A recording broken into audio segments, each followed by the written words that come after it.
जय हिंद दोस्तों। इस वीडियो में बात करेंगे कि आप कोई भी रजिस्ट्री ज़मीन खरीदते हैं, बैनामा रजिस्ट्री करवाते हैं तो उसमें चौहद्दी, सही चौहद्दी किस प्रकार से लिखाएं, ठीक है।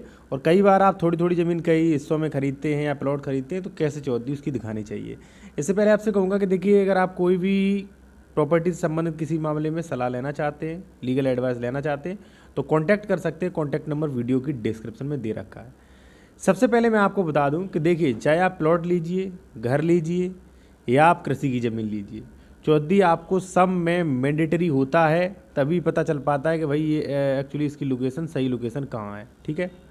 आप चौहद्दी दिखाएंगे कैसे, वो आप समझ लीजिए। सबसे पहले देखिए, जब भी आप रजिस्ट्री करवाते हैं तो वहाँ पे लिखा भी होता है कि पूर्व में, मैं आपको उदाहरण दे दूँ, पूर्व में प्लॉट राम सिंह, पश्चिम में खेत श्याम सिंह आदि, ठीक है।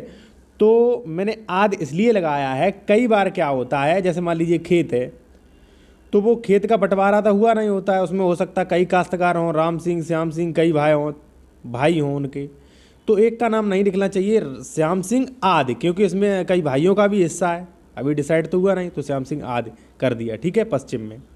अब उत्तर में रास्ता कितने फिट का है वो आप लिख दीजिए, 14 फिट का। कई बार जो होता है 6 मीटर से कम या 9 मीटर से कम लिखते हैं, लेकिन नहीं, जितने फुट का हो उतना फिट का लिख सकते हैं, या बाईपास वगैरह जो भी हो वो लिख सकते हैं, ठीक है, कौन सा मार्ग है वो, ठीक है। अब दक्षिण में मकान राहुल, ठीक है, मकान हो, प्लॉट हो, इस प्रकार से आप लिख सकते हैं।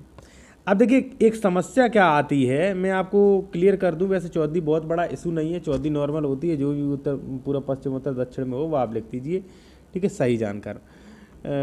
समस्या तब होती है, जैसे मान लीजिए आपने कई गांठों में खेत लिया, गांठा संख्या 106, 107, 882, 907, मान लीजिए 4 जगह आपने ज़मीन ली, ठीक है, और काश्तकार आपको एक जगह ज़मीन पर कब्जा दे रहा है। अक्सर यही होता है, कई रजिस्ट्रियों में ऐसा होता है। देखिए, ऐसा क्यों होता है, मान लीजिए 5 भाई हैं, ठीक है, तो उनका घरू बंटवारा हो गया।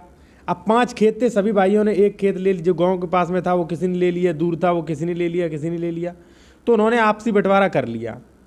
अब यदि मान लीजिए वो बेच रहा है अपना, ठीक है, तो उस प्रत्येक भाई का प्रत्येक गांठा, जैसे 4-5 गांठे थे तो 4-5 में होगा, लेकिन वो 4-5 में तो जोत नहीं रहा, उन्होंने घरू बंटवारा करके एक जगह जोत रहे हैं।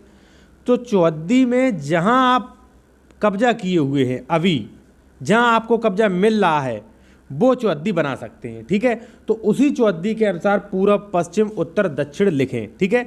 जैसे मान लीजिए गांठा संख्या 107, 108 और 907, ये 4 मान लीजिए, 4 कोई भी गांठा संख्या है, ठीक है। अब चारों में चारों भाइयों का है, उन्होंने बंटवारा कर लिया कि भाई 107 हमसे, 108 आपसे, 907 उस भाई से और इधर जो है उससे है, ठीक है।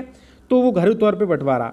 अब आपको जहां कब्जा मिल रहा है, ठीक है, जिस खेत पे, तो चौहद्दी आप उसी की लिखाएं।